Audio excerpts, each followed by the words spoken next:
সোনার মানিক যুবকেরা, আব্বার মায়েরা, একটা মানুষ যদি পৃথিবীর মধ্যে সব থেকে দেখতে খারাপ হয়, পোশাকটা যদি সব থেকে কম দামি হয়, 70টা যদি তালি দেওয়া হয়, ওই মানুষটা যদি যে ঘরে বসবাস করে ওটা সব থেকে জরাজীর্ণ হয়, তার আমল আখলাক চরিত্র আদর্শ যদি পবিত্র হয়, হৃদয় কলিজায় যদি আমার নবীর ভালোবাসা, আমার নবীর আদর্শ জায়গা পায়, ইসলামের আলো যদি তার জীবনে বাস্তবায়ন হয়, ওই মানুষটা আল্লাহর কাছে প্রিয় হয়ে যায়। চেহারা যত সুন্দর হোক, যত টাকার মালিক হোক, দুনিয়ায় যত সুন্দর বাড়ি করুক, যত দামি গাড়ি কিনুক, যদি জীবনের স্বচ্ছতার পবিত্রতা অর্জন করতে না পারি, এসি রুমে থেকেও শান্তি পাওয়া যাবে না। সুন্দরী বিবি পেতে গেলে টাকার পয়সার গরমে, রাজত্বের বলে গোটা বিশ্বের মধ্যে খোঁজাখুঁজি করে যদি গোটা বিশ্বের মধ্যে যাকে সব থেকে সুন্দরী মনে হয়, ওই সুন্দরী রমণীকেও জীবন সঙ্গী বানানোর পরেও ওই জীবনে প্রকৃত শান্তি সম্ভব নয়। প্রকৃত শান্তি পেতে গেলে আখলাক চরিত্র, চিন্তা চেতনা, আদর্শ চালচলন, আমাল জীবন যাপনটাকে পবিত্র করা দরকার আছে না নেই? যার জীবন দুনিয়াবী জীবনে পবিত্র হয়ে যায়, আল্লাহ রেজামন্দি যদি হাসিল করতে পারে, ওই মানুষটাকে আমার আল্লাহ দুনিয়ায় উপহার হিসাবে দুনিয়ার জগতে শান্তি দেবেন, সম্মানের জীবন দেবেন, কবরের জগতে আল্লাহ শান্তি দেবেন, আখিরাতে চির শান্তির জায়গা আল্লাহ দয়ার জান্নাত নসিব করে দেবে। ও ভাইজানেরা, আজকে যদি আমার আপনার মনে হয় জীবনে শান্তির অভাব, বুঝতে হবে হয়তো আমাদের আমলে ঘাটতি। আজকে আমাদের জীবনটা বড় কঠিন মুহূর্তে দাঁড়িয়ে আমরা ইমানি পরীক্ষায় উত্তীর্ণ হওয়ার জায়গায় আমরা যে যার জায়গায় পেরেশানি হয়ে আছি। এই জায়গা এমন একটা জায়গা, এখানে আসলে মানুষের জীবনটা সহজ শান্তির অনুসন্ধান পাওয়া যায়। জোরে বলুন সুবহানাল্লাহ। এই জন্য আজকে আমার আলোচনার বিষয়বস্তু হলো ধৈর্য বা সবর। সবর জীবনে কতটা দরকার। সবর ছাড়া ইমানদার হওয়া যাবে না, সবর ছাড়া আল্লাহর কাছে প্রিয় হওয়া যাবে না, ধৈর্য সবর ছাড়া দুনিয়ায় শান্তিও পাওয়া সম্ভব নয়। কার কাছ থেকে শিখবেন কিভাবে সবর ধৈর্য ধরতে হয়? কোথা থেকে শিখবেন? কাকে অনুসরণ করবেন? আমার আল্লাহ পৃথিবীর মানুষকে জানিয়ে দিলেন। কোরআনুল কারীমের 21 নম্বর পারা, সূরার নাম হলো সূরা আল আহজাব, 21 নম্বর আয়াত। আল্লাহ পাক জানিয়ে দেন, লাকাদ কানা লাকুম ফি রাসূলিল্লাহি উসওয়াতুন হাসানাহ, আমার হাবিবের মধ্যে রয়েছে তোমাদের জন্য উত্তম আদর্শ। আল্লাহ নবীকে আমাকে আপনাকে অনুসরণ করতে হবে। আল্লাহ দয়াময় আমার আপনার নবীকে তামাম সৃষ্টি জগতের জন্য রহমত স্বরূপ করেছেন। জোরে বলুন সুবহানাল্লাহ। আল্লাহ পাক আমার আপনার নবীকে আমার আপনার জন্য শ্রেষ্ঠ নিয়ামত হিসাবে দিয়েছেন। আল্লাহ আমার আপনার নবীকে মনুষ্য জাতির জন্য মহান শিক্ষক হিসাবে পাঠিয়েছেন। নবী হলেন সৃষ্টি জগতের জন্য রহমত, নবী হলেন আমাদের জন্য শ্রেষ্ঠ নিয়ামত। আল্লাহর পক্ষ থেকে আমরা যা কিছু পেয়েছি সব থেকে আল্লাহ আমাদের দামি উপহার হিসেবে আমার রসুলকেই দিয়েছেন। যদি প্রশ্ন করা হয় আমাদের কাছে সব থেকে দামি সম্পদ কি, আমরা বলবো ঈমান। কি বলবো? ঈমান বলবো না? ঈমানের শিক্ষাটা আল্লাহ নবীদের মাধ্যম থেকে দিয়েছেন। পথ ভোলা মানুষ ঈমান হারা হয়ে শিরকে লিপ্ত হয়ে থাকে, কুফরে লিপ্ত হয়ে থাকে, পথভ্রষ্ট হয়ে থাকে, হতাশাগ্রস্ত হয়ে থাকে, বিপদগামী হয়ে থাকে। আল্লাহর অফুরন্ত দয়া ওই মানুষদের মাঝে যুগ যুগ ধরে আল্লাহ নবীদের পাঠিয়েছেন তাদেরকে সুপথ প্রাপ্ত করার জন্য। নবীরা যদি না আসতেন মানুষ হেদায়েতটা পেতেন কার কাছ থেকে? যে নবীর ভালোবাসা আমাদের ঈমান, যে নবীকে মহব্বত না করলে মুমিন হওয়া যায় না, যে নবীর আদর্শটা আমাদের জন্য আল্লাহ পাক মানাকে হুকুম করে দিয়েছেন, যে নবীর মাধ্যমে ঈমান পেয়েছি। আল্লাহর পক্ষ থেকে আমাদের জন্য আল্লাহ যা কিছু দিয়েছেন আল্লাহর প্রিয় হাবিবকে সবথেকে দামি উপহার হিসাবে দিয়েছেন, জোরে বলুন। আর আমাদের জন্য আল্লাহ মহান শিক্ষক করেছেন। যদি কারোর আদর্শ ফলো করতে হয় তো সর্বপ্রথম রাসূলের আদর্শ ফলো করতে হবে। কার আদর্শ? সেরকম মহান আদর্শবান আল্লাহ পৃথিবীতে আর কাউকেই করেননি। ওয়াইন্নাকা লাআলা খুলুকিন আযীম। আল্লাহ বলেন, হাবিব আমি আল্লাহ আপনার চরিত্রকে মহান চরিত্র করেছি, জোরে বলুন। আল্লাহ বলেন, ওমা আতাকুমুর রাসূলু ফাখুযু ওমা নাহাকুম আনহু ফান্তাহু। হে আমার বান্দা বান্দিরা, আমার নবী যেটা তোমাদের আদেশ করেন ওটাকেই তোমরা ধরো, নবী যেটা নিষেধ করেন ওটাকেই তোমরা মানো, তোমাদের জীবনটা স্বচ্ছতার পবিত্রতা অর্জন হয়ে যাবে, জোরে বলুন। তাহলে একটু দৃষ্টান্ত তুলে ধরি। সবর, আমার নবী তার 63 বছরের জীবনে ধৈর্য সবরের শিক্ষা উম্মতের জন্য রেখে যায়নি? গিয়েছে। নবীর জীবনী থেকে একটা দৃষ্টান্ত টানি, তারপর ইনশাআল্লাহ একটু পর্যালোচনা আসবো ইনশাআল্লাহ। ও ভাইজানেরা, সোনার মানিক যুবকেরা, আব্বারা মায়েরা, আল্লাহ দয়াময় আমার আপনার নবীকে 63 বছরের হায়াতে জীবন দিয়েছিলেন। 40 বছর বয়সে নবুয়ত দিলেন, 23 বছর দিনের খেদমত করলেন। 40 আর 23 63 হয়। নবুয়ত পাওয়ার পরে মক্কায় 13 বছর আর মদিনায় 10 বছর আল্লাহ দেওয়া মহান দায়িত্ব ঈমানের কলেমা প্রচার করলেন। এই 23 বছরে এত ঘাত প্রতিঘাত, এত দুঃখ কষ্ট, এত বেদনা, আমার নবীকে নিয়ে এত ষড়যন্ত্র, আমার নবীকে জানে মেরে ফেলার জন্য বহুবার পরিকল্পনা হয়েছে। এই 23 বছরের কষ্টের জীবনের মধ্যে আমার নবী জীবনের একটি বছর ছিল সব থেকে বেশি দুঃখের আর শোকের। 23 বছরের কষ্টের জীবনে, দিন প্রচারের জীবনে আল্লাহ নবী জীবনের সব থেকে বড় কষ্টের দিন ছিল দুটো। একটা হলো তায়েফের ময়দানে, আর একটা হলো হুদের প্রান্তরে।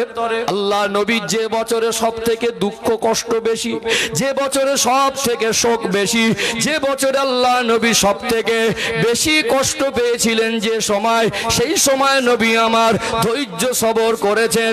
এখান থেকে একটু শিক্ষা নেওয়া দরকার আছে না নেই? ও ভাইজানেরা, সোনার মানিক যুবকেরা, আব্বারা মায়েরা, আল্লাহ নবী জীবনে দিন প্রচার শুরু করলেন মক্কার জমিনে। Abu Jahl, Abu Lahab, Utba, Shaiba, Rabia, Umayya ইবনে খালদ, এরা বড় বড় কাফের আমার নবীর দুশমনি করেছিল না করে নাই? হাজারো দুশমনি, হাজারো বাধা, হাজারো চক্রান্ত। নবী আমার সব কিছু উপেক্ষা করে তিনি দিন প্রচার থেকে বিরত থাকলেন না।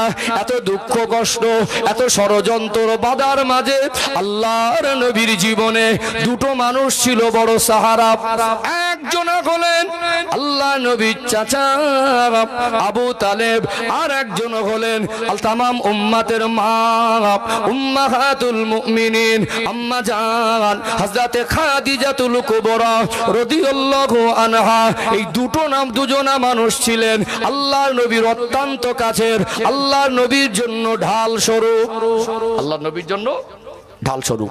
বাহ্যিক যে দুশমনগুলো ছিল, আল্লাহর নবী চাচা আবু তালেব তিনি বলতেন যে আমার গায়ে এক ফোঁটা রক্ত থাকতে আমার ভাতিজা মুহাম্মদুর রাসূলুল্লাহ, সকলে বলুন সাল্লাল্লাহু আলাইহি সাল্লাম, তার উপর আঘাত আসতে দেব না। দুর্ভাগ্য তিনি ঈমান আনে নাই, কলেমা ছাড়াই মারা গেলেন। কিন্তু রক্তের সম্পর্ক, 8 বছর বয়সে নবীজি দাদু চলে গেলেন, 6 বছর বয়সে মা, মায়ের গর্ভে থাকা অবস্থায় আব্বা। এই 8 বছর বয়স থেকে মানুষ করেছিলেন। আমার মনে পড়ে গত বছরে আবু তালেবের জীবনী দৃষ্টান্ত দিয়ে আপনাদের কাছে বক্তব্য রেখেছিলাম। আল্লাহ আমার স্মৃতি ঠিক রেখেছে। সম্মানিত ভাইরা, তো এই যে চাচা আবু তালেব সব সময় নবীর জন্য সাহারা ছিল না? কি ছিল? সাহারা ছিল। দুশমনদের মাঝেও একটা ঢাল, দুশমনদের মাঝে একটা ঢাল। সারাদিন কলেমার প্রচার করতে গিয়ে কত ছোট বড় কথা কাফেররা বলতো, আল্লাহ নবীকে কত অপমানমূলক কথা বলতো, হাজারো দুঃখ কষ্ট বেদনা নিয়ে নবী আমার যখনই ঘরে ফিরতেন আম্মা জান হযরতে খাদিজাতুল কুবরার কাছ থেকে একটা সান্ত্বনা পেতেন। এত জীবনে নবীকে ভালোবেসেছিলেন, নবীর জন্য তিনি যা করেছেন আল্লাহ দয়াময় খুশি হয়ে আম্মা জান হযরত খাদিজাতুল কুবরা রাদিয়াল্লাহু আনহাকে সালাম প্রেরণ করেছেন। জোরে বলুন সুবহানাল্লাহ। আল্লাহ নবী রাতের অন্ধকারে রাত গভীরে কখনো ঘরে ফিরেছেন, সালাম দিয়েছেন আসসালামু আলাইকুম, সঙ্গে সঙ্গে ঘরের দরওয়াজা খুলে দিয়েছেন। আল্লাহ নবী অবাক হয়ে জিজ্ঞাসা করতেন, ও হযরতে খাদিজা এত রাতে আপনি কি ঘুমান না? আম্মা জান হযরতে খাদিজাতুল কুবরা রাদিয়াল্লাহু আনহা দুটা চোখ থেকে টপ টপ করে পানি গড়িয়ে যেত। খাদিজা চোখে কেন পানি? ইয়া রাসূলুল্লাহ, ইয়া হাবিবাল্লাহ, আপনি হলেন আল্লাহর প্রিয় হাবিব, চতুর্দিকে আপনার দুশমনে ভরা, আপনি যতক্ষণ না আমার ঘরে তশরিফ আনেন আমি খাদিজা বিছানায় গিয়ে পিঠ দিয়ে ঘুমাতে পারি না। এতটা সান্ত্বনা দিয়ে এতটা সাপোর্ট দিয়ে আল্লাহ নবীকে সাহায্য করতেন। তদানীন্তন সময়ে পবিত্র মা অনেক সম্পদের মালিক আল্লাহ নবীকে বলেছিলেন, ইয়া রাসূলুল্লাহ, ইয়া হাবিবাল্লাহ, আমার যাবতীয় সম্পদের মালিক আপনাকে বানিয়ে দিলাম। আল্লাহর নবীকে বলতেন যেভাবে ইচ্ছা খরচা করবেন। আল্লাহ নবী জীবনে দুঃখ কষ্টের মাঝেও এই দুজনা মানুষ ছিলেন বড় সাহারা। আমার নবীর বয়স তখন 50 বছর। একই বছরের মধ্যে কয়েক দিনের ব্যবধানে আল্লাহর ডাকে সাড়া দিয়ে নবীজির চাচা আবু তালেবও চলে গেলেন। তামাম উম্মতের মা আম্মা জান হযরতে খাদিজাতুল কুবরা রাদিয়াল্লাহু আনহা তিনি ইন্তেকাল হয়ে গেলেন।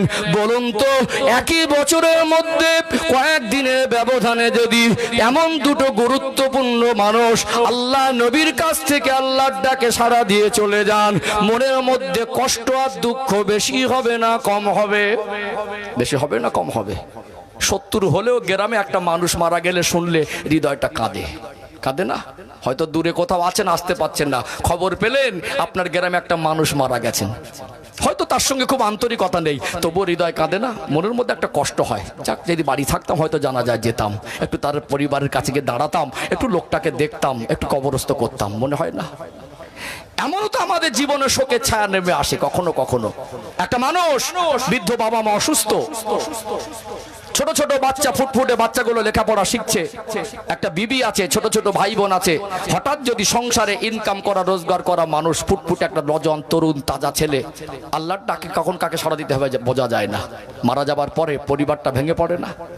একটা মা যার 28 বছর বা 25 বছর বয়স, দুটো বাচ্চাকে নিয়ে কি করে সংসার পরিচালনা করবে? শ্বশুর শাশুড়ি যদি হয়তো বা গার্জেন, তারা বিছানা সজ্জা, তাদের ঔষধটা ওই সন্তানের রোজগার থেকেই হতো, সংসারটা পরিচালনার সন্তান থেকেই হতো। এরকম একটা সন্তান মাঝে মাঝে যে আমাদের সমাজ থেকে যখন চলে যায় আল্লাহর ডাকে, ওই পরিবারের ভিতরে শোকের ছায়া নেমে আসে না? আল্লাহর নবীর জীবনে যে সান্ত্বনা ছিল, দুটো অপশন, বাহ্যিক দিক থেকে চাচা একটা ঢাল, আর ঘরের ভিতরে মা খাদিজা একটা আলাদা রকম সান্ত্বনা দিতেন। এই সান্ত্বনা দুটো কয়েকদিনের ব্যবধানে চলে যাবার পরে আল্লাহর নবী মানসিকভাবে কিছুটা ভেঙে পড়লেন। কেতাবের বর্ণনায়, সিরাতের কেতাবে ওই বছরটাকে আমুল হুজুন, দুঃখের বা শোকের বছর বলে উল্লেখ করা হয়েছে। এই 63 বছরের জীবনের মধ্যে সব থেকে বেশি দুঃখ কষ্ট শোক পেয়েছিলেন আল্লাহর নবী 50তম বছরে। ও ভাইজানেরা, সোনার মানিক যুবকেরা, আব্বারা মায়েরা, আম্মা জান হযরতে খাদিজাতুল কুবরা রাদিয়াল্লাহু আনহা চলে যাওয়ার পরে আল্লাহ নবীর চাচা আবু তালেব ইন্তেকালের পরে নবী আমার মানসিকভাবে ভেঙে পড়লেন। আল্লাহ নবী কখনো কখনো একা একা নির্ঝুম জায়গায় বসে বসে কাঁদতেন। সাহাবারা আসতেন, আল্লাহ নবী নবীকে সালাম দিতেন, আসসালামু আলাইকা ইয়া রাসূলুল্লাহ হাবিবাল্লাহ। আল্লাহ নবীর নূরের চোখে পানি, চেহারাটা মলিন। সাহাবা হুজুররা বলতেন, ইয়া রাসূলুল্লাহ হাবিবাল্লাহ, সব সহ্য করতে পারি, আপনার এই চোখের পানিটা আমাদের সহ্য হয় না। আল্লাহ নবী হুজুর যে মা খাদিজার জন্য আর চাচা জানের জন্য কাঁদতেন, এটা সাহাবারা বুঝতে পারতেন। এমন গুরুত্বপূর্ণ দুজন ব্যক্তি আল্লাহর ডাকে সাড়া দিয়ে চলে যাওয়ার পরে আবু জেহেলরা, কাফেররা তারা নতুন করে ষড়যন্ত্র করেছে। এতদিন চাচা আবু তালেব বেঁচে ছিল, বড় কিছু নিতে গিয়ে ভাবতে হয়েছে, বড় কিছু সিদ্ধান্ত নিতে গিয়ে ভেবেছি। আজকে ভাবার আর দরকার নেই, সময় সুযোগ এসেছে। এই মুহূর্তটা আমার আপনার নবী জীবনের শোকের ছায়া, আর কাফেররা ষড়যন্ত্র করেছে আমার নবীকে জানে মেরে দেবে। বলুন তো দেখি, আজও পর্যন্ত সমাজে এমন কিছু নিকৃষ্ট মানুষ আছে, মানুষ যখন বিপদে পড়ে, ওই বিপদে পড়ে থাকলে তাকে সাহায্য করার জায়গায় বিপদের মুহূর্তে তার পিছনে ষড়যন্ত্র করে। আজও এমন কিছু মানুষ আছে না নেই? আছে না? বিপদের সময় কেউ যদি কষ্ট দেয়, কষ্টের সময় সেই কষ্টটা একটু বেশি লাগে। এই চরিত্র আবু জেহেলদের চরিত্র। আল্লাহ নবী যখন শোকে পড়ে আছেন, এরা নতুন করে ষড়যন্ত্র করছে একটা সুযোগটা হাতছাড়া করার জন্য। ওরা বলছে আল্লাহ নবীকে জানে মেরে দেবো। নবী আমার শুনতে পাচ্ছেন, আল্লাহ নবীকে জানানো হলো আপনাকে জানে মেরে ফেলার পরিকল্পনা হয়েছে। আমার নবী কষ্ট বেশি পাবেন না কম পাবেন? একদিকে শোক, অপরদিকে কাফেরদের ষড়যন্ত্রের মাত্রাটা বেড়ে গেল। নবী আমার ভাবতে লাগলেন, আল্লাহ দয়াময় আমাকে দিন প্রচারের দায়িত্ব দিয়েছেন, আর মক্কা জমিনে আমার দুশমনে ভরা আমাকে মেরে ফেলার ষড়যন্ত্র করেছে। আমার মনে হয় মক্কার জমিনে এই মুহূর্তে থাকাটা আমার জন্য নিরাপদ হবে না। তিনি সিদ্ধান্ত নিলেন, একটু যদি কোথাও কিছুদিন নিরালা জায়গায় কাটাতে পারতাম, নিরাপদ জায়গায় যদি কাটাতে পারতাম, তাহলে মনে হয় একটু মনের সান্ত্বনা পেতাম। আল্লাহ নবীর একটা পোষ্যপুত্র ছিলেন, ছোট থেকে যাকে লালিত পালিত করেছিলেন, যার নাম হলো হযরত যায়েদ ইবনে হারেসা রাদিয়াল্লাহু আনহু। আল্লাহ নবী ডাকলেন, ও বাবা যায়েদ, ও হযরত যায়েদ ইবনে হারেসা, আমি মক্কার জমিন থেকে কিছুদিন একটু অন্য কোথাও যাব। একা যাব না বাবা, আপনাকে সাথে নিয়ে যাব। কিছু সামানপত্র গুছিয়ে নেন। আল্লাহ নবী বলেন, বাবা যায়েদ কোথায় গেলে ভালো হয়? আমি নবীর মনে হয় আমার জীবনের 4 বছরের স্মৃতি তায়েফের জমিনে মিশে আছে, কিছুদিন তায়েফের জমিনে কাটাবো। আমার সেই শৈশবকালের 4 বছরের স্মৃতি বিজড়িত জায়গাগুলোকে একটু চোখে দেখব। আর এই সুযোগে আল্লাহর দেওয়া মহান দায়িত্ব কলেমার প্রচারটা তায়েফের মানুষের কাছে করে দেব। আল্লাহ নবী তার পোষ্যপুত্র হযরত যায়েদ ইবনে হারেসাকে সঙ্গে নিয়ে মক্কা জমিন ছেড়ে তায়েফের জমিনে চলে গেলেন। অ্যাপ্রক্স 100 কিলোমিটার কম বেশি যদি রাস্তা হয়, তায়েফের জমিনের ওয়েদারের মধ্যে আমার আল্লাহ সুশীতল শান্তিময় বাতাস রেখে দিয়েছেন। জোরে বলুন সুবহানাল্লাহ। আল্লাহর কুদরত। মক্কার শহর থেকে তায়েফ ডিস্টেন্স 100 কিলোমিটার কম বেশি হবে, কিন্তু মক্কা নগরের যে ওয়েদার কখনো 48-50 ডিগ্রি সেলসিয়াস হয়। আমাদের এখানে 40 হলে দম হাইফাই করে। বাঁকুড়া পুরুলিয়ার দিকে ওই নিউজে খবর দেয় যখন খুব গরম পড়ে 42-43 মাঝে মাঝে। মক্কার শহরে, মক্কা মদিনাতে কিছু কিছু পাহাড়ি এলাকাতে ওয়েদারের টেম্পারেচার 50 টপকে যায়। কত? 100 কিলোমিটার ডিস্টেন্স। তারপরে তায়েফে যাবেন, এখানে যখন 50, ওখানে একটা শান্তির সুশীতল ঠান্ডা বাতাস অনুভব হয়। জোরে বলুন। আল্লাহর কুদরত। আল্লাহ নবী মনে করলেন একটু পরিবেশটা একটা শান্ত জায়গা, ওখানে একটু যাব, আর ওই জায়গায় গিয়ে আমার সেই 4 বছরের ছোটবেলার স্মৃতিগুলো ঘুরে ঘুরে দেখবো, তাদের কাছে পরিচয় দেবো। বুক ভরা একটা আশা ছিল তায়েফের মানুষ আমাকে ভালোবাসা দেবে। আল্লাহ নবী চলে গেলেন তায়েফের জমিনে গিয়ে নবী আমার টানা 1 মাস ধরে তায়েফের মানুষের বাড়ি বাড়ি গিয়ে অলিতে গলিতে গিয়ে তায়েফের মানুষের কাছে পরিচয় দিতে লাগলেন। ও তায়েফবাসী, ও তায়েফের মানুষ, আপনারা কি আমায় চিনতে পেরেছেন? আমি সেই মুহাম্মদ সাল্লাল্লাহু আলাইহি ওয়াসাল্লাম। আমার দুধমা তিনি হলেন হযরতে হালিমাতুস সাদিয়া, যার কাছে 4 বছর সময় পার করেছিলাম। আল্লাহ আমায় নবুয়ত দিয়েছেন। আপনারা আমার হাতে হাত দিয়ে ঈমানের কলেমা পড়ে মুসলমান হয়ে যান। আর রাহিকুল মাখতুম কিতাবের মধ্যে এসেছে নবী আমার টানা 1 মাস কলেমার বাণী প্রচার করলেন। তায়েফের একটাও মানুষ ঈমান আনে নাই। সমাজে কিছু উগ্র মানুষ, হিংস্র মানুষ ছিল, তারা ভাবতে লাগলো আল্লাহ নবীকে তায়েফ থেকে তাড়িয়ে দেবে, আল্লাহ নবীকে তায়েফ থেকে বের করে দেবে। নবী আমার তায়েফে অবস্থান করছিলেন। ছোট ছোট নিষ্পাপ অবুঝ বালক, নিষ্পাপ ছোট ছোট বাচ্চাদেরকে ভুল বুঝিয়ে লেলিয়ে দেয়। দেখ পাগল এসেছে, আল্লাহ নবীকে তাড়িয়ে দেওয়ার জন্য পাথরগুলো হাতে কুড়িয়ে কুড়িয়ে পাথর ছুঁড়ে ছুঁড়ে আমার নবীকে লক্ষ্য করে মারে।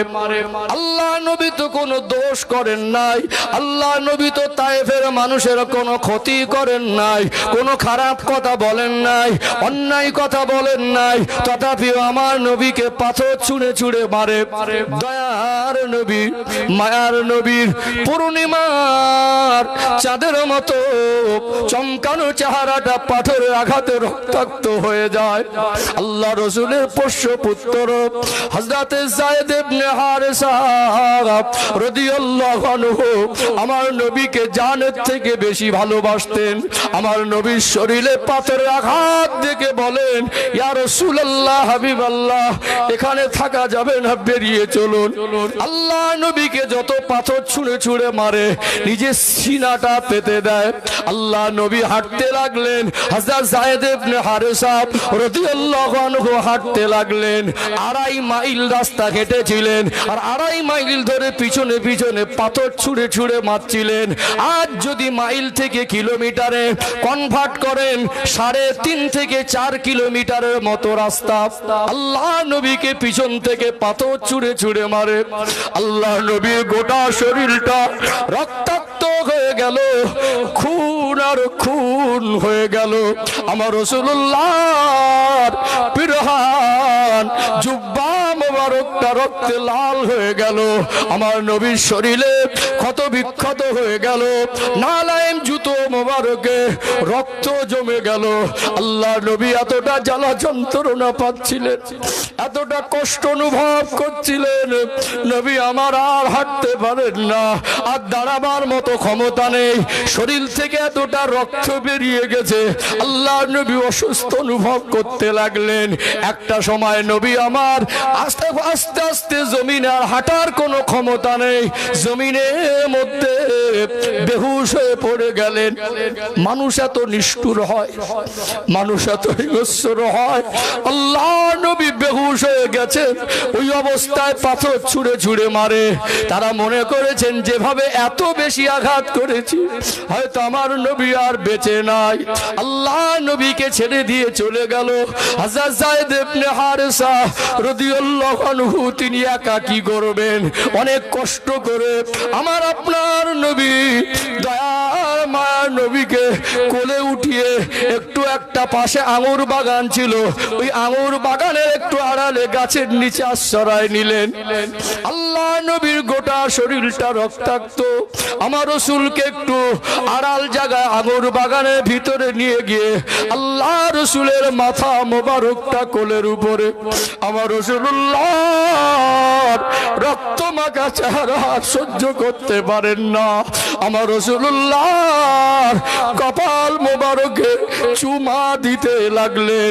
হযরত যায়েদ ইবনে হারেসা করুণ সুরে হৃদয় ভরা ব্যথা নিয়ে আল্লাহ নবীকে ডাকেন, ইয়া রাসূলুল্লাহ, ইয়া হাবিবাল্লাহ, আমি যায়েদ ইবনে হারেসা আপনার কষ্ট আর সহ্য করতে পারছি না। হুজুর একবার আপনি চক্ষু মোবারক মেলে দেখেন, আল্লাহকে ডেকে বলেন, আল্লাহ ও দয়াময় আল্লাহ, আপনার প্রিয় হাবিবকে আপনি হুশ মোবারক এনায়েত করেন। আমি যায়েদ ইবনে হারেসা আমার রাসূলের কষ্ট আর সহ্য করতে পারছি না। আল্লাহ নারাজ হয়ে গেলেন, আল্লাহ নাখোশ হয়ে গেলেন। আল্লাহ ডাক দিলেন, ও মালিকাল, ও হযরত আজরাইল, ও আমার ফেরেশতা আজরাইল, যান যান। আজকে দেখুন আল্লাহ আওয়াজ দিয়ে ডাকছেন, ও হযরত জিবরাইল, যান যান, আজকে আপনি গজবের ফেরেশতাদেরকে নিয়ে যান, আমার হাবিবের দরবারে চলে যান। আমার হাবিবকে এত কষ্ট দেয়, ও হযরত জিবরাইল, গজবের ফেরেশতাদের নিয়ে যান, যারা আমার হাবিবকে এত কষ্ট দিয়েছে ওদেরকে জানে মেরে দেন, পাহাড়গুলো তুলে এনে ওদের চাপা দিয়ে ধ্বংস করে দেন। আমার হাবিবের কাছে অনুমতি চাইবেন, আমার নবী যদি অনুমতি দেয় ওদের ধ্বংস করে দেবেন। আল্লাহ দয়াময় এমন সময় আমার আপনার নবী দয়ার নবীর হুশ মুবারক এনায়েত করেছিলেন। জোরে বলুন সুবহানাল্লাহ। আল্লাহ নবী চক্ষু মোবারক মেলে দেখলেন, দয়ার নবীর নূরের চোখ থেকে পানি মোবারক গড়িয়ে যায়। হযরত যায়েদ ইবনে হারেসাকে জিজ্ঞাসা করেন, ও হযরত যায়েদ, বাবা কোথায় আছি আমায় একটু বলেন। ইয়া রাসূলুল্লাহ, ইয়া হাবিবাল্লাহ, এখানে আমি আর আপনি ছাড়া কেউ নাই। আপনাকে একটা সেফ জোন জায়গায়, একটু নিরাপদ জায়গায়, একটা আঙ্গুর বাগানের ভিতর আশ্রয় নিয়েছি। হযরত যায়েদ ইবনে হারেসা কাঁদেন, ইয়া রাসূলুল্লাহ, হাবিবাল্লাহ, আপনার শরীরে কি কষ্ট হচ্ছে? আল্লাহ নবী বলেন, বাবা যায়েদ, একটু কি পানি পান করাতে পারবেন? আল্লাহ নবীকে যে পানি পান করাবেন, কাছে ওই মুহূর্তে পানি নাই। ডাইনে বামে দেখতে লাগলেন, সামনে পিছনে দেখতে লাগলেন। ওই বাগানের যিনি মালি ছিলেন, আর রাহিকুল মাখতুম কিতাবে তার নামটা উল্লেখ এসেছে, যার নাম হলো আদাস। তিনি দেখছিলেন আমার নবীকে কোলে নিয়ে যায়েদ ইবনে হারেসা বসে আছেন। অমনি ডাকলেন, ভাই বাগানের মালি, আপনার কাছে কি পানি আছে? একটু কি পানি আমায় দিতে পারবেন? আমার রাসূল কষ্টে আছেন, জ্বালা যন্ত্রণা আছেন। আজ ওই বাগানের মালিক আদাস নামক ব্যক্তি আল্লাহ নবীর কাছে এসে আমার নবীর নূরানি চেহারা দেখে আমার রাসূলুল্লাহর উপরে ফিদা হয়ে গিয়েছিলেন। জোরে বলুন সুবহানাল্লাহ। আল্লাহর নবীর জন্য একটু পানি পান করাবেন। ওই বাগানের মালির কাছেও পানি ছিল না। আদাস নামক ব্যক্তি বলতে লাগলেন, পানি নেই তো কি হয়েছে, একটু অপেক্ষা করুন। ওই বাগান থেকে পাকা পাকা আঙ্গুরগুলো নিজে হাতে ছিঁড়ে একটু নিংড়ে নিংড়ে রস বার করে একটা পাত্রে করে নিয়ে আল্লাহর নবীর খেদমতে পেশ করা হলো।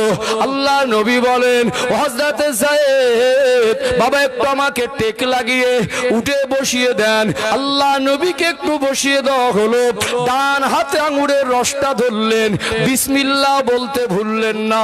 যখনই বিসমিল্লাহ বললেন, এই আদাস নামক ব্যক্তি যিনি বাগানের মালি ছিলেন, তিনি তাওরাত কিতাবের ভবিষ্যৎবাণী জানতেন। তিনি বলে উঠলেন, এই বিসমিল্লাহ শব্দটা তো নবী আর পয়গম্বরদের ভাষা। মুসা আলাইহিস সালাম বলতেন, ঈসা আলাইহিস সালাম বলতেন, দাউদ আলাইহিস সালাম বলতেন, সুলাইমান আলাইহিস সালাম বলতেন। আল্লাহ নবীর সম্পর্কে জিজ্ঞাসা করতে লাগলেন, এই মানুষটাকে তো সাধারণ কোনো মানুষ বলে মনে হয় না। আমার নবীর পরিচয় পেয়ে ওই আদাস নামক বাগানের মালিও ঈমানের কলেমা পড়ে মুসলমান হয়ে গিয়েছিলেন। জোরে বলুন সুবহানাল্লাহ। এমন সময় হযরত জিবরাইল আমিন আলাইহিস সালাম আসলেন। আল্লাহ নবীকে সালাম দেন, আসসালামু আলাইকা ইয়া রাসূলুল্লাহ, আসসালামু আলাইকা ইয়া হাবিবাল্লাহ। আপনার এই কষ্ট দেখে আল্লাহ নারাজ হয়ে গেছেন। আজকে আমি একা আসি নাই, গজবের ফেরেশতা আপনাদের নিয়ে এসেছি শুধু আপনার হুকুমের অপেক্ষা, আপনি অর্ডার দিলে ওদের ধ্বংস করে দেব। আল্লাহ নবী তখন একবার চোখ ভরা পানি নিয়ে আল্লাহর ফেরেশতা জিবরাইল আলাইহিস সালামের দিকে তাকিয়ে একবার মুস্কে হেসেছিলেন। জোরে বলুন, আরো জোরে বলুন। ও হযরতে জিবরাইল, আল্লাহ আমাকে বদদুয়া করার জন্য পাঠায় নাই, আল্লাহ দয়াময় আমাকে তামাম সৃষ্টি জগতের জন্য রহমত স্বরূপ করে পাঠিয়েছেন। আল্লাহ নবী বললেন, হযরতে জিবরাইল আমি জানি আল্লাহ আমায় এত বেশি ভালোবাসেন, এই হাতটা যদি একবার অভিযোগ অথবা আবেদন নিয়ে আল্লাহর কাছে তুলি, আল্লাহ ফিরিয়ে দেবেন না। আমার নবী হলেন মুস্তাজাবুদ দাওয়া। এই নুরানি হাত মোবারককে আল্লাহ তো সম্মানিত করেছেন। ওই হাতটা আল্লাহর কাছে তুলে যখনই নবী আমার যেটা বলেছেন ওটা আল্লাহ পাকের দরবারে মঞ্জুর হয়ে গেছে। আল্লাহ নবী বলেন, জিবরাইল আল্লাহ দয়াময় অনেক নবী রাসূলকে পাঠিয়েছেন, তাদের উম্মতেরা তাদের কওমেরা নবীদের শানে বেয়াদবি আর জুলুম অত্যাচারের লিমিট ক্রস করার কারণে আল্লাহ তাদেরকে ধ্বংস করে দিয়েছে। আমি বদদুয়া করলে তো তায়েফবাসী ধ্বংস হয়ে যাবে। নূহ আলাইহিস সালামের কওমকে আল্লাহ গজব দিয়ে 40 দিন পর্যন্ত এই গোটা পৃথিবীটাকে পানির মধ্যে ডুবিয়ে রেখেছিলেন। মুসা আলাইহিস সালামের কওমকে আল্লাহ পাক ফেরাউন সহ তার লস্করদের দরিয়ার পানিতে চুবিয়ে মেরেছেন। হুদ আলাইহিস সালামের কওমদেরকে আল্লাহ আসমান থেকে পাথর বর্ষেছেন, জমিনকে ধসিয়ে দিয়েছেন। লূত আলাইহিস সালামের কওমের মানুষকে আল্লাহ গজব নাজিল করে পাথরে পরিণত করে দিয়েছেন। আল্লাহ পাক তার প্রিয় হাবিবকে সবথেকে বেশি ভালোবাসেন। আল্লাহ নবী ওই রক্তমাখা হাত আল্লাহ পাকের দরবারে তুললেন, কেঁদে কেঁদে বলতে লাগলেন, ও রব্বুল আলামিন আল্লাহ, ও দয়াময় আল্লাহ, আমি আমার রক্তের বিনিময়ে বদলা প্রতিশোধ চাই না। আমি নবী তায়েফবাসীকে ক্ষমা করে দিয়েছি, আল্লাহ আমি তাদের বদদুয়া চাই না। এই রক্তের বিনিময়ে আমি তায়েফবাসীর হেদায়েতের দোয়া চাই। যদি বলেন না, নারে তাকবীর। আল্লাহ নবী বললেন, জিবরাইল আমার বিশ্বাস একদিন আল্লাহ এই তায়েফের জমিনে কলেমার পতাকা ওড়াবে। জোরে বলুন। আজ গোটা তায়েফে কলেমার পতাকা উড়েছে না উড়িনি? আল্লাহ নবী জীবনে 63 বছরের জীবনে সব থেকে বেশি রক্ত ঝরেছিল, বেশি কষ্ট পেয়েছিলেন। কাফেররা মনে করেছিল যে নবী ইন্তেকাল করেছেন, এতটুকু নির্যাতন মাত্রা করেছিল। সেই নবী আমার শুধু কষ্ট ভরা মন নিয়ে আল্লাহর কাছে হাতটা তুললেই ধ্বংস হয়ে যেত। এত কষ্ট তার জীবনে কোনোদিন পাইনি। ধৈর্য ধরেছে না ধরিনি? সবর করেছে না করিনি? আমাদের সামান্য গালি দিলে একটার বদলে দুটো দিয়ে বদলা নেই। যারা মরা বলে ফেলে দিয়ে চলে গেছে, পাথর মেরে মেরে গোটা শরীরটা জর্জরিত করে দিয়েছেন, সেই রক্তের বদলা না আছে আল্লাহর কাছে বলছেন, আল্লাহ এই রক্তের বদলা চাই না, আল্লাহ রক্তের বিনিময়ে তায়েফবাসীর জন্য হেদায়েত চাই। আল্লাহ বলছেন, লাকাদ কানা লাকুম ফি রাসূলিল্লাহি উসওয়াতুন হাসানা, আমার হাবিবের মধ্যে রয়েছে তোমাদের জন্য উত্তম আদর্শ। আল্লাহ নবী জীবনের সবথেকে কষ্টের মুহূর্তে নবী আমার ধৈর্যের কথাটা ভুলে যায়নি। নবী মেসেজ দিলেন, উম্মাত তোমরা ধৈর্য ছাড়া সফল হতে পারবে না। চলুন বাস্তবতায় আসি। এটা দৃষ্টান্ত, নবীর জীবনী থেকে যে দৃষ্টান্ত, এর থেকে উত্তম দৃষ্টান্ত আর কিছু হতে পারে না। পৃথিবীতে এমন মহামানব আল্লাহ সৃষ্টি জগতের মধ্যে আল্লাহর কাউকে করেননি। নবীদের সম্মান আছে, কিন্তু আল্লাহ আমার নবীকে নবীদেরও নবী করেছেন। কথা ঠিক না বেঠিক? এমন বর্তমান গোটা বিশ্বের মধ্যে এমন একজন নেতা, মন্ত্রী, রাষ্ট্রপ্রধানের সন্ধান দিতে পারবেন? চ্যালেঞ্জ থাকলো পৃথিবীকে। নেতার বিরুদ্ধে গেলে ঘর চুরমার হয়ে যায়। নেগেটিভ নেবেন না, রাজনীতির মঞ্চ না, কাউ আক্রমণ নয়, কারোর পক্ষে আর বিপক্ষে নয়। আমার 2009 সাল থেকে ব্যাকগ্রাউন্ড দেখে নেবেন।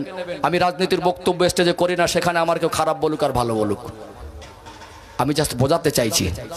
শুধুমাত্র ক্ষতি করা তো দূরের কথা, গালি দেওয়া তো দূরের কথা, তার নামে ছোট বড় বলা তো দূরের কথা, শুধু তার বিরুদ্ধে চারণ করলে ঘর উড়ে যায়।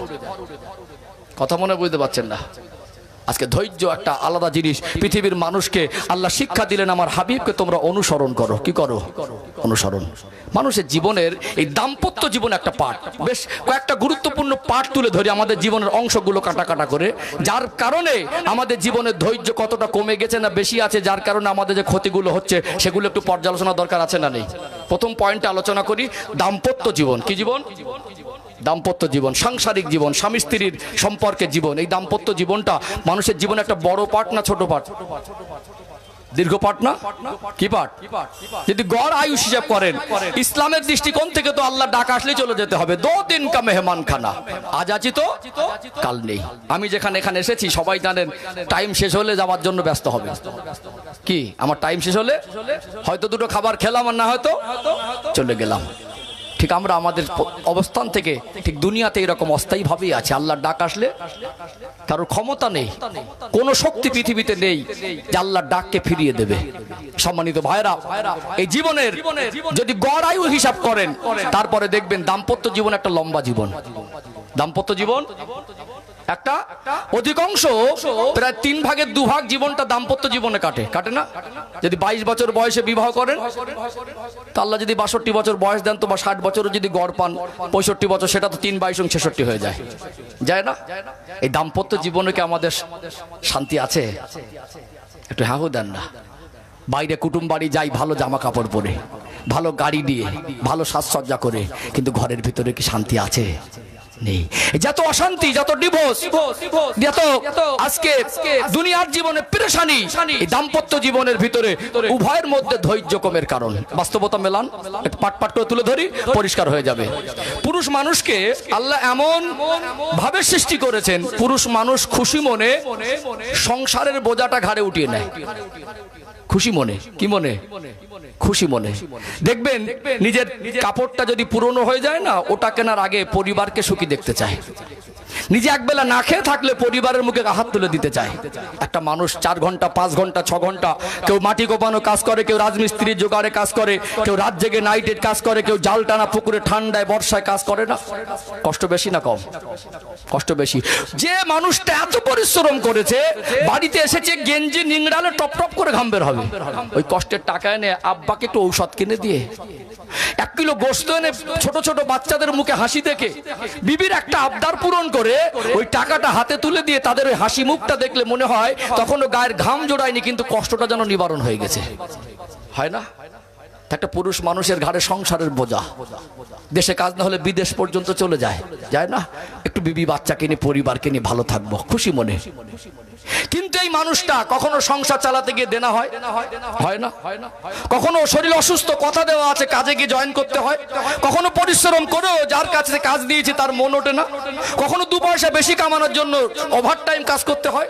তাহলে মানুষ তো কখনো ক্লান্তি, কখনো মেজাজ একটু গরম, কখনো মানসিক চাপ, কখনো ঋণের দেনার বোঝার চাপ, একটা মানুষের মেজাজ হয়তো গরম হয়ে থাকে। তারপরেও এখানে ধৈর্য দরকার। কি দরকার? আল্লাহর নবীর আদর্শ, তিনি বাড়িতে যখন ফিরতেন কোন রকম ভাবে তানাকে যদি কোনো কষ্টদায়ক সফর থেকেও ফিরতেন, বাড়িতে ফিরে সেই রাগ টেনশন স্ত্রীদের উপরে প্রয়োগ করতেন না। এটা ইসলামের শিক্ষা নয়। এই যে ধৈর্য দরকার, এই মুহূর্তে স্বামী কষ্ট করে বাড়ি এসে হয়তো বা স্ত্রীর কোনো কাজে বা কথায় একটু অমিল হয়ে গেল, আল্লাহর নবী সাল্লাল্লাহু আলাইহি সাল্লাম বিদায় হজের ভাষণে বলছিলেন, সাহাবাদেরকে বলেছিলেন, সাহাবীরা আমি রাসূলুল্লাহ জানিয়ে দিলাম স্ত্রীদের ক্ষেত্রে তোমরা সতর্ক থেকো। স্বামীর যদি স্ত্রীর উপরে হক থাকে, স্ত্রীরও কিন্তু স্বামীর উপরে হক আছে। আমি রাসূলুল্লাহ জানিয়ে দিলাম স্ত্রীদের চাকরানি, বাড়ির কাজ করনেওয়ালি মনে করা যাবে না। স্ত্রীর মর্যাদা দিতে হবে, সম্মান দিতে হবে, ভালোবাসা দিতে হবে। নবী শিক্ষা দিলেন স্ত্রীদেরকে নিয়ে এক বালিশে ঘুমানো, এক পাত্রে খাওয়া, এটা হলো ইসলামের আদর্শ।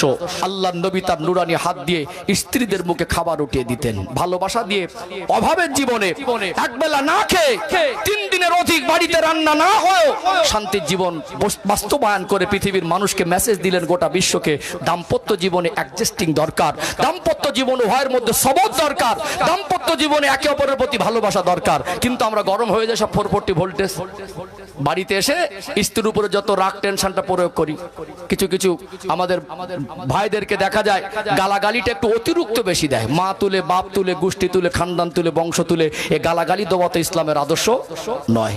অবশ্যই না, ভুল করছে, আমি গালাগালির পক্ষে কথা বলছি না, তারপরেও বলবো হয়তো বা স্বামী রেগে একটু গালাগালি দিয়েছে, তার মাথায় ঋণের বোঝা, তার মাথায় সাংসারিক চাপ, তার ক্লান্ত শরীর, বিভিন্ন রকম সামাজিক চাপে একটা মানুষ, পুরুষ মানুষের মাথায় চিন্তা বেশি না কম? চিন্তা বেশি। হয়তো বা স্বামী দুটো কথা বলেছে, বলাটাকে ন্যায় বলছি না, অন্যায় করেছে, একটু ভুল করেছে, কিন্তু স্ত্রী যদি সহ্য করতো, ঝগড়া বাধ্য, ঝগড়া হতো।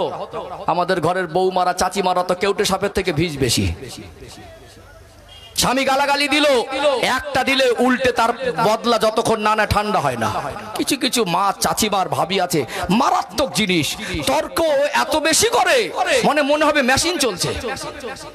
বুঝতে পারছেন না? এত বেশি তর্ক করে স্বামীদের মুখে মুখে। দেখবেন যত সুন্দরী চেহারা হোক, যত টাকা পয়সা গাড়ি বাড়ি থাকুক, দাম্পত্য জীবনে যে সমস্ত মায়েরা স্বামীদের সঙ্গে মুখে মুখে তর্ক করে, বাস্তবে দেখুন তাদের সংসারে কিন্তু শান্তি নেই। আছে স্ত্রীকে স্বামী দুটো কথা বললে, অন্যায় বললে অন্যায়, তারপরে স্বামীকে ধৈর্য ধারণ করা দরকার ছিল। হয়তো বা ধৈর্য হয়ে বলেছে, অন্তত স্ত্রী হিসাবে যদি ধৈর্য ধারণ করতো, ঝগড়া হতো, ঝগড়া হতো। আল্লাহর নবী 63 বছরের জীবনে কোনোদিন কোন স্ত্রীকে একটা অশ্লীল বাক্য ব্যবহার করেনি। স্ত্রীদের মারার প্রয়োজনও হয়নি। যদি কোনোদিন ভুল বোঝাবুঝি হয়, যদি কোনোদিন মনোমালিন্য হয়, সেটা স্বামী স্ত্রীর ব্যাপার, চার দেওয়ালের মধ্যে থাকবে। আমাদের 4 গ্রাম পার হয়ে যায়। ধৈর্য কম বলে না বেশি বলে? ধৈর্য কম বলে না বেশি বলে? ধৈর্য কম। গালাগালি তো গালাগালি, এও বন্ধ করবে না আর ও তর্ক বন্ধ করবে না।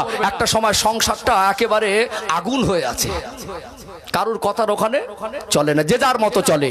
একটা বললে একটা বলে, একটা গালি দিলে একটা গালি দেয়, এখন আবার মারের বদলে মার। ভালো করে খেয়াল করবেন, প্রথম ছিল ভুল বোঝাবুঝি, ধৈর্য কম দুজনের ভিতরে, চলে গেল গালাগালি, তারপরে ঝগড়া। যখন পুরুষ মানুষ রেগে 2-4 গা কষিয়ে দিয়েছে, দেখছে সংসার তো হবার জায়গা নেই, সারা জীবন কি মা বাপ তুলে গালাগালি দেবে আর একটু কথা বললেই মার খেতে হবে? সংসারের দরকার নেই, আজ যেতে হয়তো দুটো মেরেই যায়।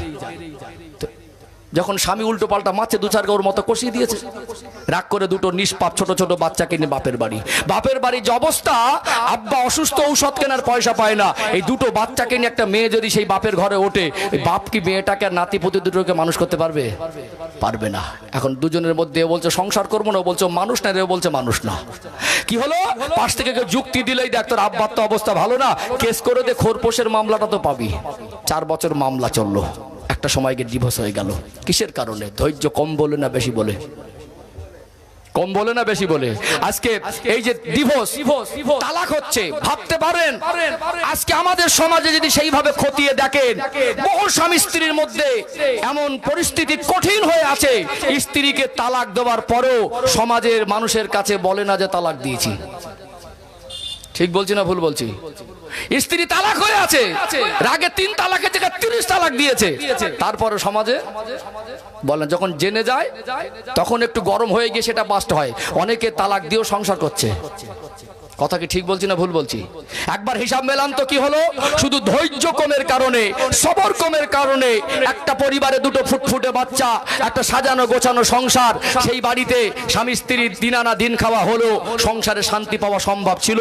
এই ধৈর্য কমের কারণে প্রথমে ভুল বোঝাবুঝি, তারপরে হলো ঝগড়া, তারপরে মারামারি, তারপরে বাপের বাড়ি, তারপরে ছাড়াছাড়ি। ফলাফল কি হলো? একটা সোনার সংসার তছনছ হয়ে গেল। আর কি হলো? উভয় পক্ষের গার্জেন সম্মান গেল। আর কি হলো? সারা জীবনের জন্য দুজনে কলঙ্কিত হয়ে গেল। আর কি হলো? একটা নিষ্পাপ নিরপরাধ ফুটফুটে বাচ্চা, এই ইফেক্টটা তাদের উপরে পড়লো। পড়িনি? ধৈর্য কমের কারণে কত ক্ষতি হলো। ক্ষতি হলো কি হলো না? আপনি ধৈর্য যদি না ধরতে পারেন, আপনার যা অস্বভাব, মুখে মুখে তর্ক করা, আপনার যা আদর্শ, স্বামীর কথা সহ্য না করা, অন্য জায়গায় গিয়ে যদি পরিবর্তন না হন তো সংসার হবে? আর আপনার যা স্বভাব, আপনি যদি না পাল্টান, আর একটা যদি দুধ দিয়ে ধোয়া মেয়ে এনে দেন, আপনার যদি গালাগালি অভ্যাস আর বদমেজাজিটা থাকে, সেও আপনার কাছে টিকবে? তাহলে ধৈর্য একটা মানুষকে বিপদগামী করে না সুপদগামী করে? ধৈর্য সুপথগামী করে, আর অধৈর্য বিপদে ফেলে দেয়, সংসার তছনছ হয়ে যায়। একটা নিরপরাধ বাচ্চা তার সেই ইফেক্টের হয়ে যায় তার দ্বারা।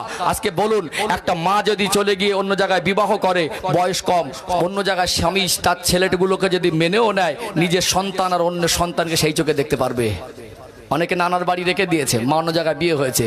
বলুন তো, নিজের বাপ মার যৌথ আদরে মায়াতে গাড়ে যেভাবে মানুষ হতো, নানার বাড়ি থেকে সেই মানুষ হতে পারবে? পারবে না। আর যদি বিবাহ করেন, কোনোদিন যদি একটু ভুল বোঝাবুঝি হয়, ছেলেটাকে ওর স্ত্রী বলবে সংসারটা কেন হয়নি বুঝতে তো পাচ্ছি। আর যদি মেয়েটাও কত সংসার করে, ও মুখের উপরে বলে দেবে যে প্রথম স্বামীর ঘরটা কেন হয়নি সেটা তো বুঝতে পাচ্ছি। এই কলঙ্কর দাগ সারা জীবন ওঠে না। এই জন্য আমি বলবো, যাদের দাম্পত্য জীবন অশান্তি, উভয় যদি আমরা ধৈর্য বা সবরের সবক নিতে পারি, ধৈর্য ধারণ করতে পারি, ইনশাআল্লাহ আমাদের কুড়ে ঘরেও শান্তি সম্ভব হবে ইনশাআল্লাহ। কথা ঠিক বলছি না ভুল বলছি? কি মনে হয়, ধৈর্য দরকার আছে না নেই? আল্লাহ এই জন্য বলছেন, ইন্নাল্লাহা মা'আস সাবিরিন, নিশ্চয়ই আমি আল্লাহ সবরকারীদের সঙ্গে থাকি। জোরে বলুন। দাম্পত্য জীবন গেল না? চলুন পাট করে বেশ আর কয়েকটা পর্ব তুলে ধরি। বিষয় কি বুঝে আসছে? কথাগুলো বুঝে আসছে? চলুন আর একটু, যত আগে বাড়বো তত আলোচনা আরো পরিষ্কার হবে ইনশাআল্লাহ।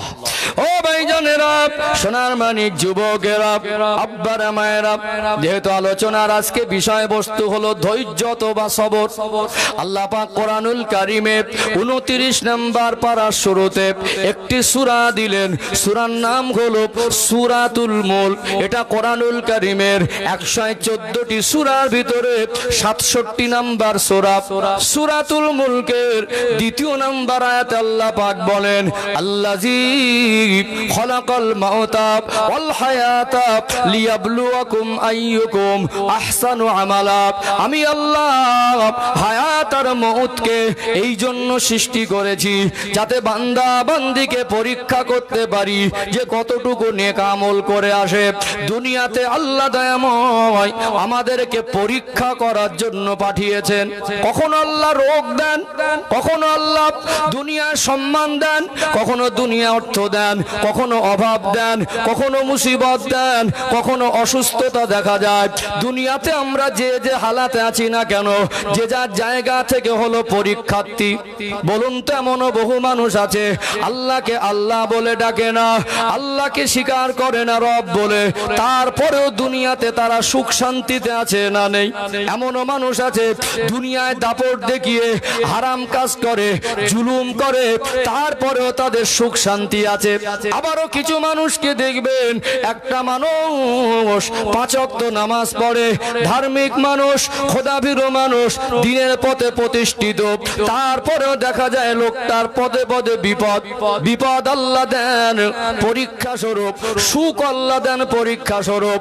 একটা মানুষের যদি আল্লাহ রোগ দেন, এটা তার জন্য পরীক্ষা। এখানে একটা কথা আপনাদের বলি, আল্লাহ নবী বলেন, যদি দুনিয়ার কোন মানুষের, নবী আমার সাহাবাদের বলতে লাগলেন, আল্লাহ যদি রোগ দেন, বিনিময় আমার আল্লাহ ওই বান্দা বান্দির গুনাহ মাফ করতে থাকেন। জোরে বলুন সুবহানাল্লাহ।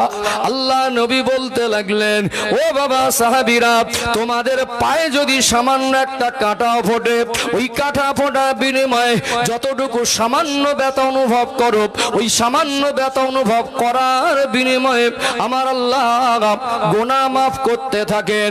কিন্তু রোগ যদি আল্লাহ দেন, অবশ্যই চিকিৎসা করতে হবে, ডাক্তারের কাছে যেতে হবে, কিন্তু মনে রাখতে হবে সুস্থ করার মালিক হলেন আল্লাহ।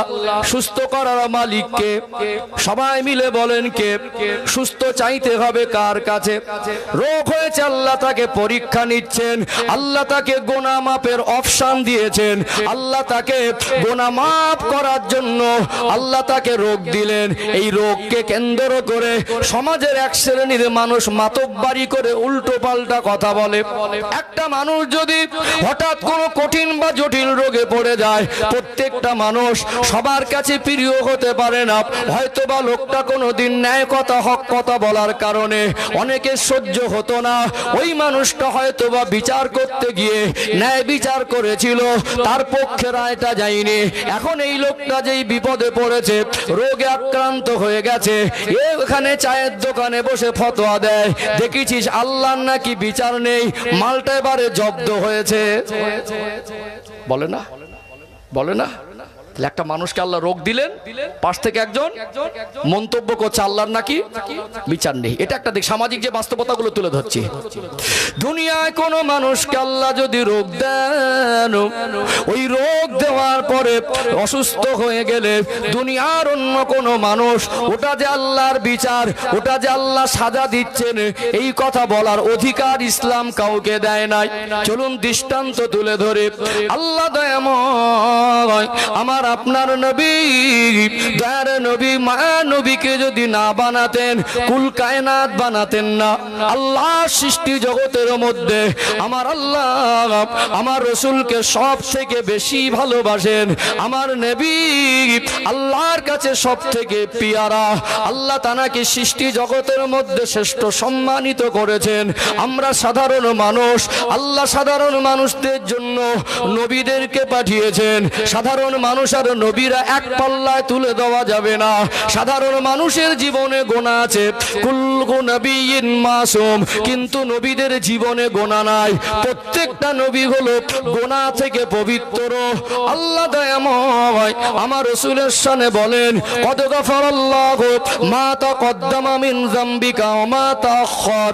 আমার হাবিব আমি আল্লাহ আপনাকে নিষ্পাপ বেগুনাহ করেছি। আল্লাহ নবী আল্লাহ সব থেকে প্রিয় হওয়ার পরেও নবী আমার ইন্তেকালের আগে এতটা অসুস্থ হয়ে গেলেন, 13 দিন পর্যন্ত জ্বরে আক্রান্ত ছিলেন। তানা জীবনের শেষ কয়েকটা অক্ত কিতাবের বর্ণনা এসেছে, সিরাতের কিতাব এসেছে, আল্লাহ নবী হুজুর আমার 13 দিন 14 দিন মতো অসুস্থ ছিলেন। 17 ওয়াক্তের নামাজে ইমামতি করতে যেতে পারেন না, হেঁটে হেঁটে গিয়ে ইমামতি করবেন, শরীরে এতটুকু শক্তি ছিল না। আল্লাহ জাগাকে সৃষ্টির মধ্যে শ্রেষ্ঠ করেছেন। আল্লাহ জানাকে না বানালে কুল কায়নাত বানাতেন না। সেই নবী তো আমার ইন্তেকালের আগে অসুস্থ হয়েছিলেন না? হয় নাই? অসুস্থ হয় নাই? এখানে আল্লাহ যাকে সব থেকে বেশি ভালোবাসেন, তানার ইন্তেকালের আগেও আল্লাহর নবীকে আল্লাহ অসুস্থতা দিলেন। দুনিয়ার মানুষের মন্তব্য করা যাবে? যাবে মন্তব্য করা? বরং আপনার কাছে ওটা মনে হচ্ছে আল্লাহ কখনো রোগ দেন বান্দার জন্য রহমত স্বরূপ। কি স্বরূপ? কি স্বরূপ? রহমত স্বরূপ। আমি এই রহমতের ব্যাখ্যায় যাব, এতটুকু বলি। অনেক মানুষের অনেক দিন থেকে আল্লাহ রোগ বিমার দিয়ে রেখেছে, এখন ডক্টর দেখি সারছে না বলে সেরেকের পথ বেছে নিয়েছে। কিসের পথ? কিসের পথ? রোগ সারে না, ঘুটিয়া শরীফে গাজী বাবার মাজারে চলে গেল। হাড়োয়ায় পীর গোরাচাঁদ ওরফে আব্বাস উদ্দিন গাজী রহমাতুল্লাহর মাজারে চলে গেল, গিয়ে একটা মানত করছে, রোগটা যদি সেরে যায় তো মাজারে একটা খাসি ছাগল দেবো। আছে না নেই? আছে না নেই? আমিরুশ শরিয়াত কুতুবুল আলম মুজাদ্দিদুজ্জামান দাদা হুজুর পীর কেবলা, 5 হুজুর কেবলা বসিরহাটের বড় মাওলানা আল্লামা হিন্দ রুহুল আমিন রহমাতুল্লাহ আলাইহি তার লিখিত কিতাব, তাদের খেদমত, তাদের অবদান বাংলার মানুষ যদি আজ অস্বীকার করে নিমুখ হারামি করা হবে। খুঁটিনাটি মতবিরোধ ছিল, আছে, থাকবে। দেখলেন ওয়াকফ আইনকে পরিবর্তন করে দিল, আবার এসআইআর চালু করে দিল, কখনো আবার এনআরসি করবে করবে বলতে কোনোদিন করেই দেবে। আমার কওমকে বিভিন্ন রকম চক্রান্ত করে পিষে মারার ষড়যন্ত্র হচ্ছে। আর এই স্টেজে বসে খুঁটিনাটি বিষয় নিয়ে একে অপরের প্রতি বিষিয়ে তোলা, বিভ্রান্ত তৈরি করা, মানুষের ভিতরে ফিতনা বাঁধানো, এটা একটা খোদাভীরু আলেমের কাজ হতে পারে না। অবশ্যই এক ছাতার নিচে দাঁড়াতে হবে। মাসলাকগত পার্থক্য থাকতে পারে, আমরা সব এক আল্লাহর বান্দা, এক নবীর উম্মত, মুসলমান মুসলমানের ভাই ভাই। আল্লাহর নবী বললেন, সাহাবায়ে কেরামেরা আমি রাসূলুল্লাহ তোমাদের জানিয়ে দিলাম, আল মুসলিমু আখুল মুসলিম, একজন মুসলমান আর একজন মুসলমানের ভাই। নবী আমার বর্ণনা দিচ্ছেন তোমরা কেমন ভাই ভাই। একটা উদাহরণ আল্লাহর নবী দিলেন যে মুসলমান মুসলমানের জন্য আয়না স্বরূপ 10 টাকা দিয়ে মার্কেট থেকে একটা ছোট্ট আয়না কিনে আনবেন, কানতে কানতে আয়নার সামনে দাঁড়াবেন, নিজের ছবি আয়নার ভিতরে যেটা দেখা যাবে, এই কান্নার আয়নার ভিতরে ছবির কান্নার মধ্যে পার্থক্য করার ক্ষমতা কারোর আছে? মোবাইলের সফটওয়্যার দিয়ে, আজকের আর্টিফিশিয়াল ইন্টেলিজেন্স এআই দিয়ে ছবিকে এডিট করে কাস্টমাইজ করে চেহারার পরিবর্তন করা যেতে পারে। আয়নার সামনে দাঁড়িয়ে আপনার ছবিটা কিন্তু আয়নায় ভাসবে।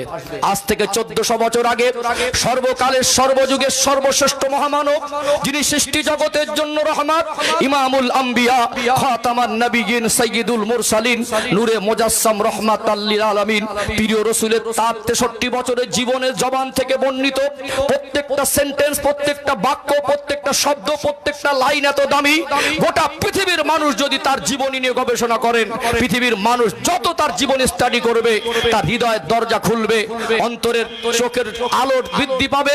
সেই দয়ার নবী এমন এক উদাহরণ দিয়েছিলেন, সোনা দিয়ে উদাহরণ দেয়নি, ডায়মন্ড দিয়ে উদাহরণ দেয়নি।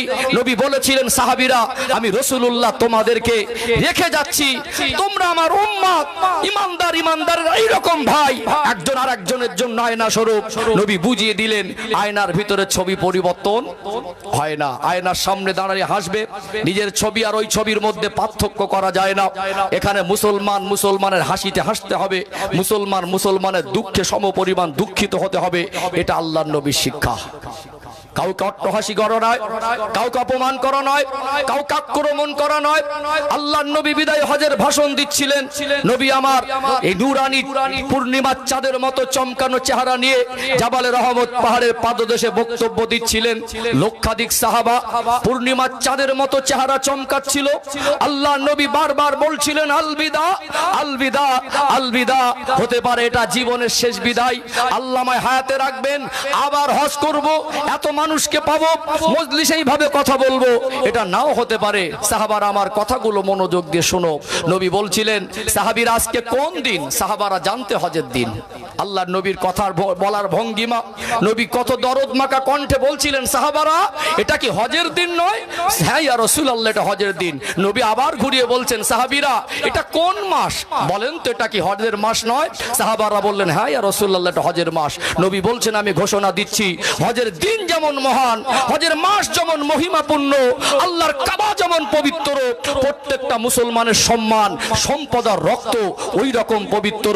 কেউ যদি ইহরাম পরা অবস্থায় আল্লাহর কাবা ঘরের সামনে দাঁড়িয়ে মাথা পে কাবায় তওয়াফ করতে করতে অশ্লীল ভাষায় গালি দেয়, জেনার মতো গোনা করে, যেমন চরম গোনা, কথার দ্বারা, অঙ্গভঙ্গির দ্বারা, কর্ম দ্বারা কোন মুসলমানের সম্মান, সম্পদ আর রক্ত খনন করা ওর থেকে চরম পর্যায়ের গোনা। আমাদের সেই সম্পর্ক কোথায় আজকে? একজন আর একজনকে দেখে ঝাড়ি বাড়ি, একজন আর একজনের শত্রুতা করি, মারে এক মুসলমান আর মরে মুসলমান, গর্ত খোঁড়ে মুসলমান, গর্তে পড়ে মুসলমান, কেস দেয় মুসলমান আর কেস খায় মুসলমান। দুঃখজনক সম্মানিত ভাইরা, কবে বুঝবো? না বুঝলে দুনিয়াও জ্বলতে হবে, কবরেও জ্বলতে হবে। এখন থেকে যদি সাবধান না হই, আমাদের পরের প্রজন্ম আমাদের কিন্তু ক্ষমা করবে না। আল্লাহ আমাদের সঠিক বুঝদান করেন, বলেন আল্লাহুম্মা আমিন। আমাদের মনুষ্যত্ব কোথায়? আমাদের হৃদয়টা কতটা অসুস্থ হয়ে গেছে, আমাদের মনটা কতটা পাথর হয়ে গেছে, আমরা কতটা হিংস্র হয়ে গেছি। একটা মানুষের আমার ভালো না লাগতে পারে, কিন্তু তাকে মুসলমান হিসাবে তার সঙ্গে শত্রুতা জড়ানো উচিত নয়। একটা মানুষ যখন বিছানা সজ্জা হয়ে আছে, আর একটা মানুষ, ওই মানুষটা অসুস্থ হলে ইসলামের শিক্ষা হলো তাকে দেখতে যাওয়া, এটা মুসলমানের হক, তার জন্য দোয়া করা, তার পাশে গিয়ে সান্ত্বনা দেওয়া, এটা উচিত ছিল। চার দোকানে ফতোয়াবাজি করি কি জানেন? আল্লাহর নাকি বিচার নেই বলা যাবে?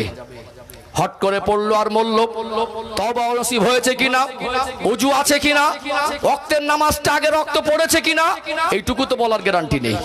একটা মানুষ মনে করুন 1 মাস 2 মাস বিছানা সজ্জা হসপিটাল থেকে ফেরত দিয়েছে, ওই মানুষটাকে আল্লাহ একটু কান্নাকাটির সুযোগ দেয়? সুযোগ দেয় না। মনে করে প্রত্যেকটা মুহূর্ত মৌতের জন্য অপেক্ষায় থাকে। আল্লাহ জীবনে অনেক পাপ করেছি, আল্লাহ জীবনে অনেক কষ্ট পেয়েছি। বলুন, একটা অসুস্থ মানুষকে দেখলে কঠোর মনটা নরম হয় না?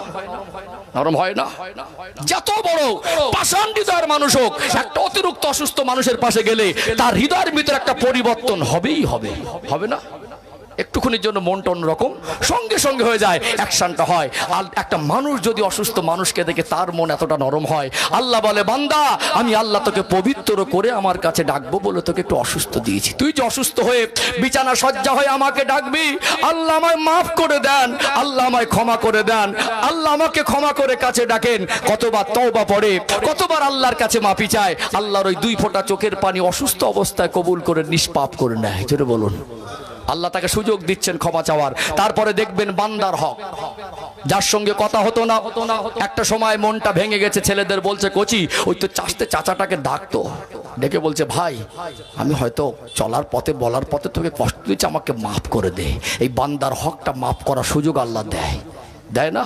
আল্লাহ তাকে কাছে ডাকার জন্য আল্লাহ তাকে অসুস্থ দিয়েছেন, তার গুনাহ মাফ করছেন, আর আমরা তার কাছে গিয়ে সান্ত্বনা দেওয়া, তাকে গিয়ে দোয়া করা, তাকে দেখতে যাওয়ার বিনিময়ে আমরা ফতোয়াবাজি করছি। কথা কি বুঝতে পাচ্ছেন? এটা একটা দিক। আর একটা দিক হলো এই রোগ বিমার আল্লাহ যখন দেয়, ধৈর্য সবর কমের কারণে এমন কথা কিছু মানুষ বলে ফেলে যে আল্লাহ দেখে দেখে রোগটা আমাকে দিল। এই রোগ পেয়ে পরীক্ষা উত্তীর্ণ হলে ক্ষমা হাসিল হয়ে যায়, ক্ষমার মতো সংবাদ পেয়ে যায়, জান্নাতের রাস্তা সহজ হয়, আল্লাহর রেজামন্দি হাসিল হয়। আর ধৈর্য যদি কম থাকে, সবর যদি কম থাকে, ধৈর্য হারা হয়ে এমন কথা বলে ঈমানটাও চলে যায়, এমন সিদ্ধান্ত নিয়ে নেয়, মুশরিক হয়ে যায়, আল্লাহর সঙ্গে শিরক হয়ে যায়। কোথাও কখনো কোনো মাজারে গিয়ে মান্নত করে দেয়, সেটা হারাম। কখনো কখনো এমন বহু মাজার আছে যেখানে গিয়ে সিজদা করে দেয়। কি করে দেয়? এই মাথা আল্লাহ ছাড়া কারোর কাছে সিজদা করা যাবে? যাবে? ইন্না শিরকা লাযুলমুন আযীম। আল্লাহ বলছেন নিশ্চয়ই শিরকের গুনাহ সবথেকে বড় গুনাহ। সব গুনাহ মাফ করবেন বিনা তওবায়, শিরকের গুনাহ মাফ হবে না। আল্লাহ পাক আমার জাতিকে কমকে হেদায়েত দেন। ধৈর্য কম মা বোনরা অনেকে দেখা যায়, অবশ্যই আমরা ফুরফুরা শরীফের দাদা হুজুর পীর কেবলা রহমাতুল্লাহ আলাইহিকে ভালোবাসি, 5 হুজুরকে ভালোবাসি, হানাফি মাযহাবের মানুষ, আমরা কবর জিয়ারত করি, বাপ মার কবর জিয়ারত করব, আল্লাহর ওলিদের কবর জিয়ারত করব। আমরা কবরবাসীদের কাছে চাই না, কার কাছে চাই? আল্লাহর কাছে। তারপরে গোটা বাংলায়, গোটা ভারতে এমনও বহু মাজার আছে, মাজারের ভিতরে কাকে দাফন করা হয়েছিল তার কোনো ইতিহাস স্টোরি পাওয়া যায় না। সেখানে বহু মানুষ গিয়ে সেজদা করে বেঈমান হয়ে বাড়ি আসে। আমি বলবো রোগ হলে আল্লাহর কাছে শেফা চান, রোগ হলে চিকিৎসা করুন, রোগ হলে দোয়া নেন, রোগ হলে কোরআনের থেকে চিকিৎসা নিতে গিয়ে হাক্কানি আলেমদের কাছে ঝাড়ফুঁকও নিতে পারেন। মনে রাখবেন শিরকের পথ বেছে নেবেন না। যেহেতু আমার আলোচনার বিষয়বস্তু ছিল কি ধৈর্য, ধৈর্য সবর কম হলে একটা মানুষ আল্লাহ তাকে রোগ দিয়ে পরীক্ষা নেন, ঈমান হারা হয়ে যায়। আবার একটা মানুষকে দেখা যায় ওই মানুষটা শিরকও করে ফেলে। ধৈর্য দরকার আছে না নেই? আছে না? তাহলে আমাদের জীবনে অসুস্থতা থাকে, আমাদের জীবনে দাম্পত্য জীবনের সময় থাকে, এই দুটো জায়গা আমরা ধৈর্য ধারণ করব ইনশাআল্লাহ। চলুন আরেকটা পয়েন্ট বলি, ইনশাআল্লাহ। অসুবিধা হচ্ছে নাকি? আলোচনা মগজে ঢুকছে? বুঝতে পাচ্ছেন তো? চলুন আরেকটা পয়েন্ট নাই, কোরআন থেকে রেফারেন্স দেবো ইনশাআল্লাহ, আরেকটু পরিষ্কার হবে ইনশাআল্লাহ। ও ভাই জানেরা, সোনার মানিক যুবকেরা, আব্বারা মায়েরা, দুনিয়া জমিনে একটা মানুষ যখন বিবাহ বন্ধনে আবদ্ধ হয়, 1 বছর 2 বছর 3 বছর না যেতে যেতে ওই স্বামী স্ত্রীর দাম্পত্য জীবনে উভয়ের মনের মধ্যে একটা আশা জাগে, আল্লাহ যেন এই পরিবারে একটা ফুটফুটে সন্তান দেন। সন্তানের আশা থাকে কি থাকে না? সন্তান প্রয়োজন আছে না নেই? সন্তানের কামনা প্রত্যেকের জীবনে আছে না নেই? এই সন্তানকে কেন্দ্র করে আমাদের ভিতরে ধৈর্য সবর কম বলে আমরা অনেকে অনেক ভুল পদক্ষেপ নিয়ে ফেলি। এই বিষয়ে একটু আলোকপাত করা দরকার আছে না নেই? দুনিয়াতে মনে করুন আল্লাহর পরীক্ষা, আল্লাহ কখনো কাউকে সন্তান দিচ্ছেন 4টে ছেলে, আল্লাহ কাউকে সন্তান দিচ্ছেন পরপর 4টে মেয়ে, আবার আল্লাহ কাউকে উভয় ছেলে মেয়ে মিলিয়ে দিচ্ছেন, আল্লাহ কাউকে নিঃসন্তান করে রেখেছেন। সবই কিন্তু আল্লাহর হাতে। বলুন তো সন্তান দেওয়ার মালিককে? আল্লাহ যাকে ইচ্ছা করবেন নিঃসন্তান করে রাখবেন, যাকে ইচ্ছা করবেন ছেলের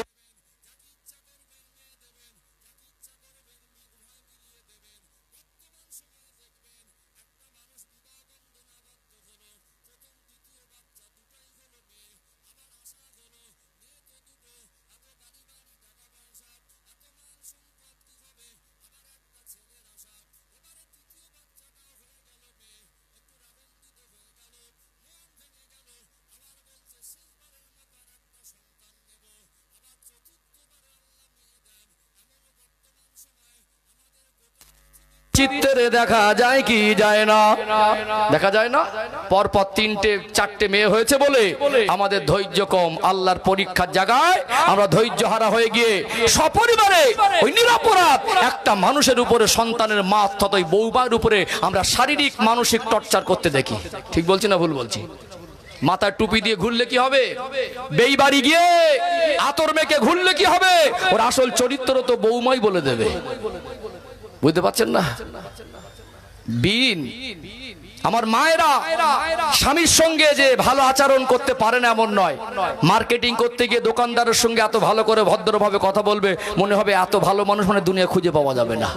যে আচরণটা দোকানদারের সঙ্গে করে, যে আচরণটা বাজারে ঘাটে মার্কেটে কেনাকাটা করতে গিয়ে করে, যে আচরণটা টোটোওয়ালার অটোওয়ালার সঙ্গে করে, ওই আচরণ যদি আমার মা বোনেরা ওইভাবে সম্মান দিয়ে স্বামীর সঙ্গে কথা বলতো, সংসারের ঝগড়ার পার্সেন্টেজ 100 থেকে 90 ভাগে কমে আসতো, মানে 10 ভাগে নেমে আসতো।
যে বাচ্চাটা এসেছে আপনারই বাচ্চা, আপনার ঔরসজাত সন্তান, এই সন্তানের শুকরিয়া আদায় করা দরকার ছিল না?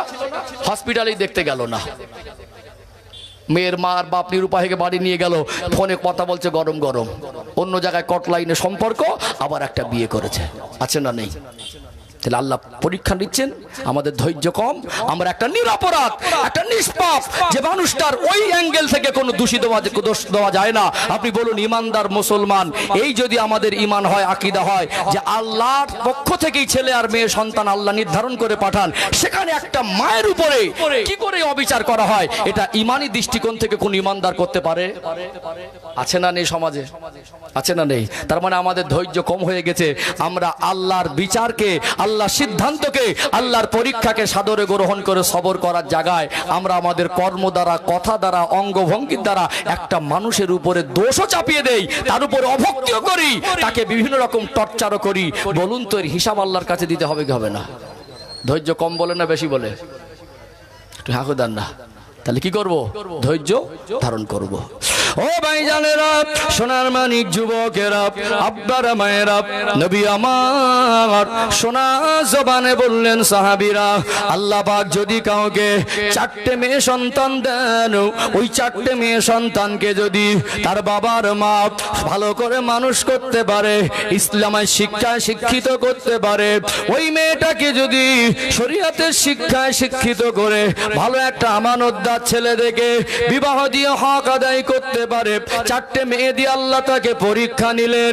তিনি খুশি হয়ে মেহনত করে সন্তান হলো আমানত, আল্লাহর পক্ষ থেকে আমানত। আমানত পেয়ে ওই সন্তানগুলোকে লালন পালন করে তাদের হক আদায় করে দেওয়ার বিনিময়ে আল্লাহ দয়াময় তাকে জান্নাত নসিব করে দেবে। জোরে বলুন সুবহানাল্লাহ।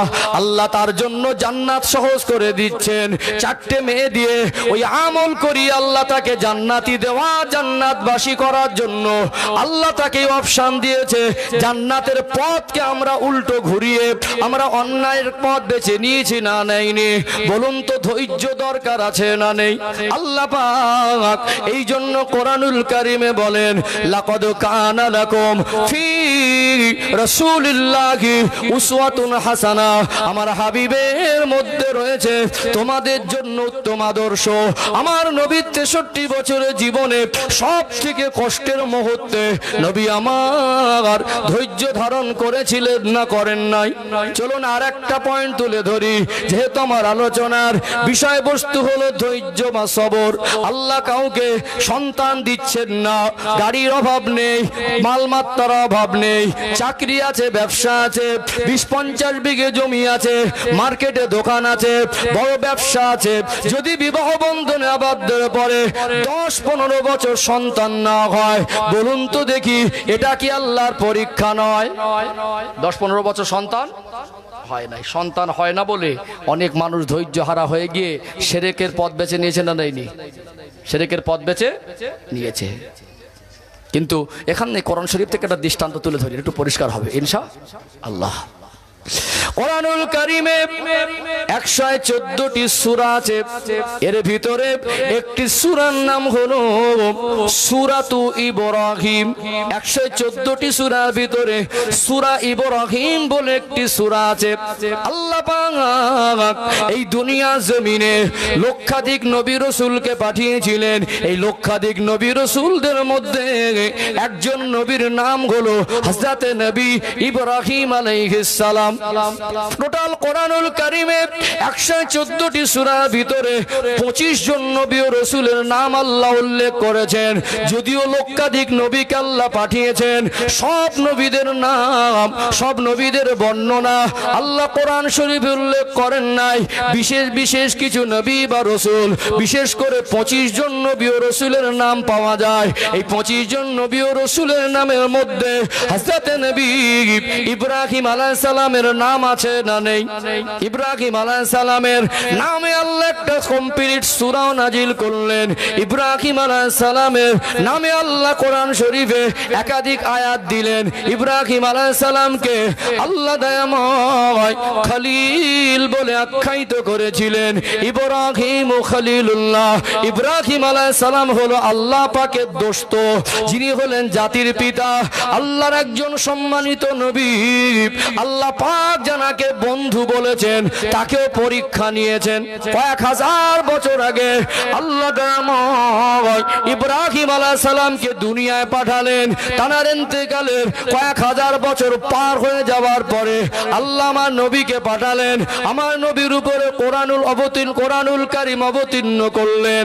কয়েক হাজার বছর আগে একজন নবীর জীবনে ঘটে যাওয়া ঘটনা আল্লাহ যদি কয়েক হাজার বছর পরে কোরআনুল কারীমে দেন, এর জন্য আল্লাহ দয়াময় আমাদের শিক্ষা দিয়েছেন না দেন নাই? শিক্ষা দিয়েছেন, দৃষ্টান্ত দিয়েছেন, যাতে আমরা আমাদের ঈমান আমলকে শুদ্ধ করতে পারি। ইব্রাহিম আলাইহিস সালামের জীবনের একটা দৃষ্টান্ত কোরআনুল কারীম থেকে তুলে ধরি। ইব্রাহিম আলাইহিস সালাম বিবাহ বন্ধনে আবদ্ধ হলেন। প্রথমা বিবি, যার নাম হলো আম্মা জান হযরত সারা আলাইহিস সালাম, তিনি ছিলেন রাজকন্যা। অনেক লম্বা হিস্টোরি, যেহেতু আমার বিষয়বস্তু সবর, এই জন্য ইব্রাহিম আলাইহিস সালামের জীবনী বিস্তারিত বলার অবকাশ নেই। একজন আল্লাহ সম্মানিত নবী, আল্লাহ যাকে বন্ধু বলেছেন, তিনি দাম্পত্য জীবনে আবদ্ধ হলেন। বছরকে বছর পার হয়, সন্তান হয় না। স্বামী স্ত্রী আল্লাহর কাছে দোয়া চেয়েছেন, আল্লাহ মন পরীক্ষা নিলেন, তারপরও সন্তান হয় না।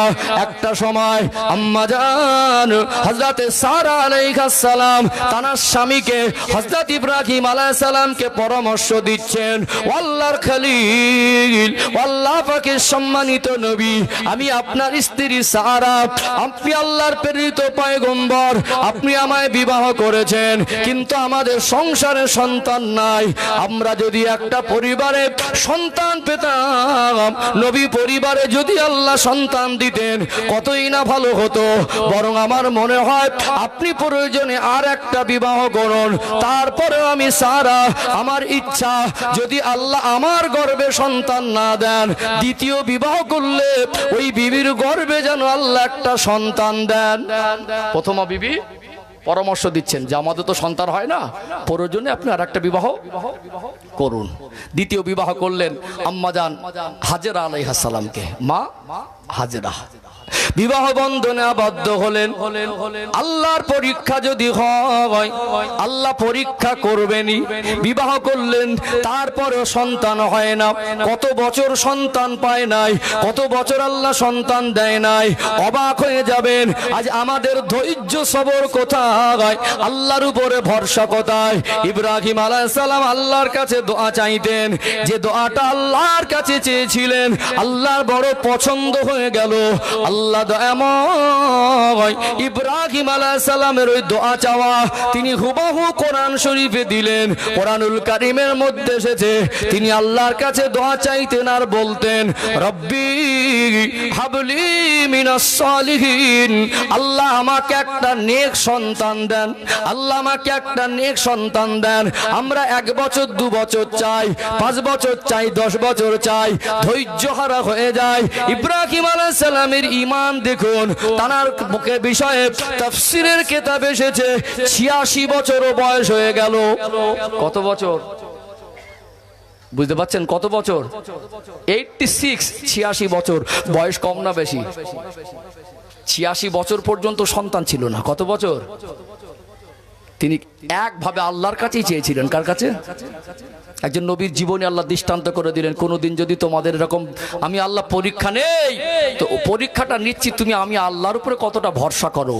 আমাকে যে তামাম কুল কায়নাতের স্রষ্টা বলে মেনেছো, আমাকে সর্বশক্তিমান বলে মেনেছো, আমি তামাম কুল কায়নাতকে পরিচালনা করি। ইন্নাল্লাহা আলা কুল্লি শাইইন কদির, আমি আল্লাহ সর্ববিষয়ে শক্তিমান।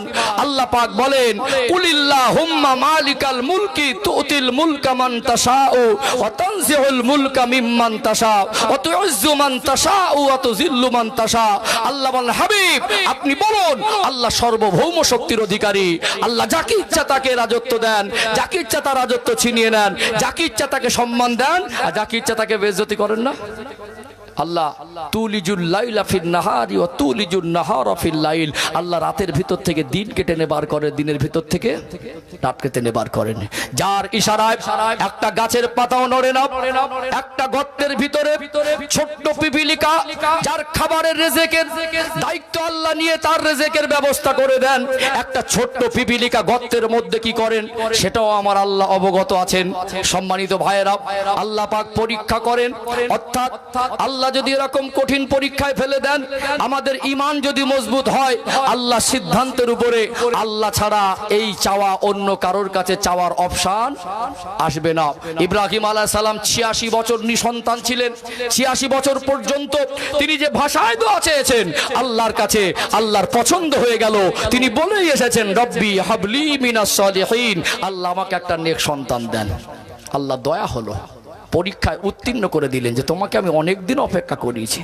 আল্লাহ যাকে খলিল বললেন, আল্লাহ যাকে দোস্ত বলেছিলেন, আল্লাহ তার দোয়া কবুল করলেন। আল্লাহ পুনরায় সুসংবাদ প্রদান করলেন।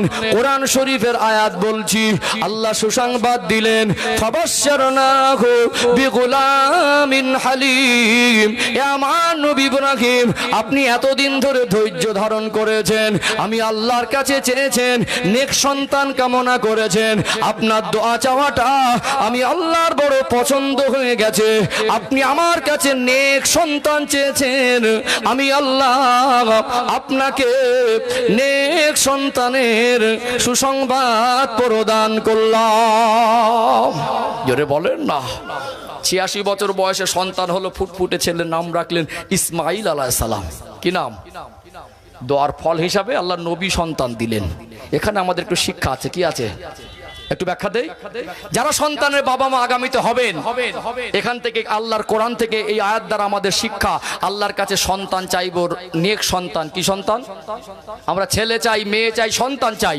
ইব্রাহিম আলাইহিস সালাম বলেছিলেন, রব্বি হাবলি মিনাস সলিহিন, আল্লাহ আমাকে একটা নেক পবিত্র সন্তান দেন। কি সন্তান? দোয়া যেমন আর দোয়ার ফলও তেমন। নবীর থেকে পবিত্র সন্তান আর কিছু হতে পারে? মা হাজেরার গর্ভে আল্লাহ বাচ্চা দিলেন ইসমাইল আলাইহিস সালাম, বাপও নবী আর ছেলেও নবী।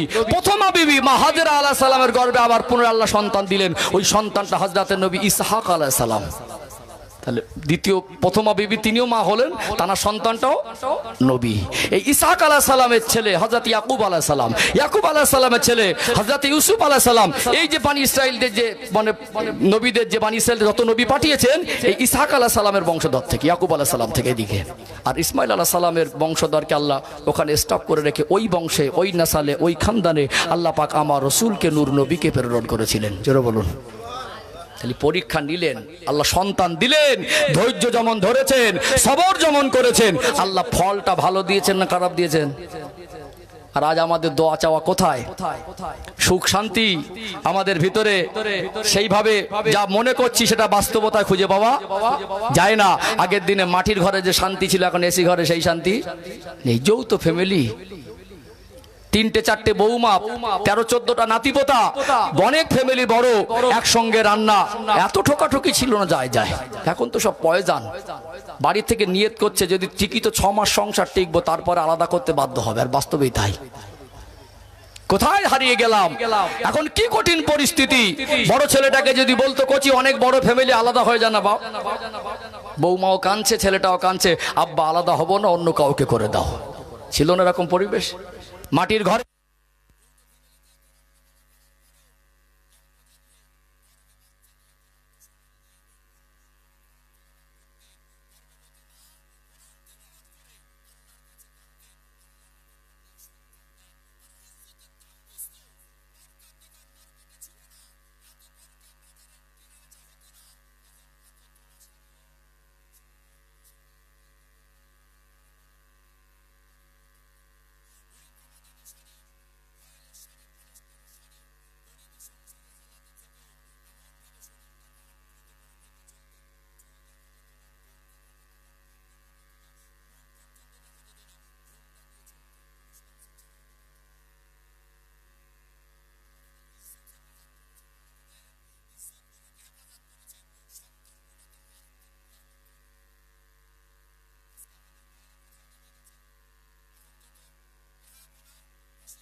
ফেসবুকে নাচিয়ে রিলস করে ছাড়ছে।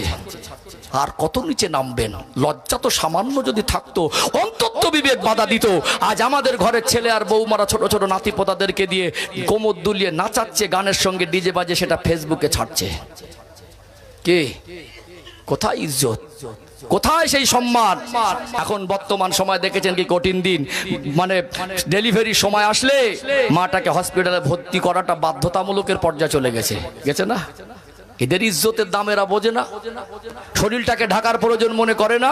আজকে এমন সিচুয়েশন, বলুন তো সরকারি হসপিটালে একটা মার ডেলিভারির সময়ে সব কি মহিলা ডাক্তার থাকে? মহিলা ডাক্তার? বেঁচে থাকা অবস্থায় সারা জীবন ইজ্জতের দাম বোঝে না। তোমার ইজ্জত আল্লাহ কেন হেফাজত করবে? আগের দিনে মায়েদের ইজ্জতের দাম ছিল 100 টাকা শাড়িতে কোটি টাকার ইজ্জত তারা হেফাজত করেছে। আল্লাহ তাদেরকে সন্তান ভূমিষ্ঠর সময় তাদের ইজ্জতটাও আল্লাহ হেফাজত করেছেন। আজ তোমরা তো ইজ্জত বিক্রি করছো। আজ তোমরা তো ইজ্জত দেখিয়ে পয়সা কামাচ্ছ, আজ তোমরা তো ভাইরালের নেশায় পড়েছো, আজ তোমাদের ইজ্জতের হেফাজতের জিম্মাদার আল্লাহ কেন নেবে? যুবক ভাইদেরকে অনুরোধ করবো, আবেদন করব, বিবিকে পর্দায় রাখেন, মেয়েদেরকে আদব শিক্ষা দেন, আদর্শ শিক্ষা দেন। এখন থেকে যদি সাবধান না হন, এ ফল কিন্তু দুনিয়াও ভুগতে হবে, কবরে ভুগতে হবে। আজকে ভাবতে অবাক লাগে, মরাবাড়ি চিত্র দেখেছেন? কষ্ট পাচ্ছেন নাকি আলোচনায়? কষ্ট পাচ্ছেন? যেমন ছোটবেলা থেকে নাচাচ্ছেন, বুঝবে চাচা বেলা হলি। ছোটবেলা থেকে নাচাচ্ছেন ফেসবুকে, বুঝবে চাচা বেলা হলি। এখন তো সব টোটো ভ্যান। বাপ মরে গেছে, মেয়েটা শ্বশুর বাড়ির থেকে টোটো ভ্যানে করে এসে ব্যাঙের মতো লাফিয়ে পড়েছে। বাবা মারা যাবার পর আপনার কান্না দেখে আমি টিটকারি করছি না।